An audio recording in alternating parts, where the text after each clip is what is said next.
How are you guys doing out there? It's Professor Chappie, and we're back in the building. Let's get into this game. Now, first off, I got the Ravens. My opponent's got the Eagles. And this is round 3 of the Virgingaming Madden Challenge.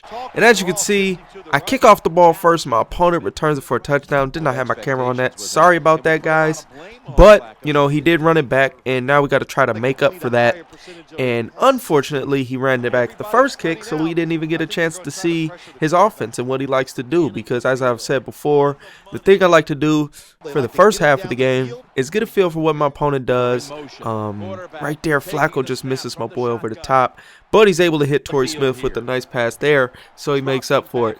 But as I've said before, you want to really get a feel for your opponent. Make them run as many plays as possible. Figure out what routes they like to do, what route combinations, what they do in certain situations, first down, second down, third down, even fourth down. Whatever they like to do, pick up on as many tendencies as you can, and then assume that they have one more thing in their back pocket at all times, whether that be a halfback screen or a wide receiver screen or some unique route that they haven't run all game.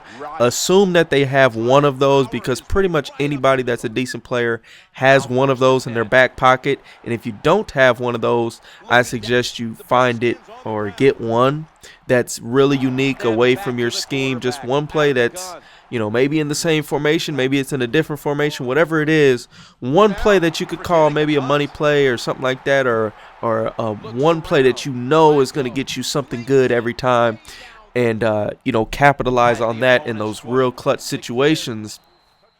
So, that is that. Now, this guy runs a lot of single back ace. Pretty solid formation this year, especially with the pass leads from the tight ends. And he's running corner routes with him. He's running outs and he's running streaks. He really likes that corner route, and he tends to send McCoy out in the flats a lot. And then the other thing is he likes to run with Michael Vick. And those are the things I'm starting to pick up. You guys should start to, start seeing that by now. He runs pretty much the same play. It's going to be that corner route on the long side of the field, as you can see here, and then it's going to be the flat route. I believe it's on the same side of the field as well, and that's going to pretty much suck down the purples. I think that's his basis for having it set up that way. As you can see here, he runs a nice little curl flat indirectly. And that's pretty much, you could start to feel for that. I'm starting to get that feel, and we're definitely going to start making adjustments for the second half. So, guys say there's no defense. Well, there's actually quite a bit of defense in this game. You can definitely lock up. I feel like if I played Addy again, we would do a much better job on the defensive side of the ball. Feel a lot more comfortable now that we got a feel for what he's doing. Again, that's why I don't like giving up those big plays, but when I played him, I gave up a bunch of big plays. But, once you start to get a feel for what the opponent likes to do and you pick up on their tendencies, that's when you can lock in. That's when you can get turnovers. That's when you can get stops and just make a huge difference. Now we've manned that up. We took away that corner route, and we get our first interception of the game. So second half is when really things start to get cracking, start to get real, start to get picking up on the defensive side of the ball. And you just got to make sure your offense holds strong in the first half and maintains in the second half. That is the key. Again, we get a drop pick here, and we're waiting on that corner route. As you can see, he's able to hit, across the middle there. But last time we picked that off. So, again, we'll live with that pass because it's a riskier pass. And you have to learn to give your opponent certain things. Give me them cookies. Give them certain things. Give them the little gains. Give them the little pickups, because over the course of the game, you might be taking their cookies. Over the course of the game, that drag route is going to get picked off as it did that first time, or that slant, whichever route it was. It's going to get picked off eventually. So you got to learn, got to kind of know which routes are risky in the game, which routes are money, which routes are butter. If it's the type of route where he's wide open when he's catching it, Ray Rice goes beast mode here, I'm not going to lie. But if it's one of those routes where he's wide open, just by himself, just chilling, then you're going to know that that's a really easy, safe route. But if it's one of those routes where your guy is right there pretty much every single time when he makes that pass, that's usually a more risky route. You have the opportunity to hit him and knock the ball out. You have the opportunity to, have your defender play better. And again, we take away that out route, we get the interception. So That's how you good to do it right here. Oh my gosh, I don't know what I was thinking. A terrible pass.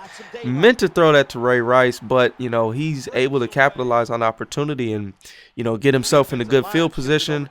Used to being under center, and under center I'd be able to make that pass to the fade route, but since I'm in shotgun, hadn't really used this scheme in a while. When I played this game, it just kind of slipped my mind and we end up throwing an interception. So know your offense. And right here is a critical spot because we call a timeout since our corner didn't line up. But when he came back, he accidentally hit field goal, and now he has to take a timeout. So because he wants to go for it, obviously. Now this is critical because he loses a timeout, and that's one opportunity to stop the clock. And right here we just dropped some max coverage defense. We got pretty much the whole field blanketed, and we're able to get the turnover. So all in all, now we've locked in on him. Now he's not scoring points regularly, and right here, he's expecting the run, heavy run, but we're able to hit him over the top. So that's one final thing I would say is if your opponent starts playing man defense, starts bringing the safeties down to try to stop the run, do not be afraid to send a speedy wide receiver over the top, because a lot of the times you will be able to get it.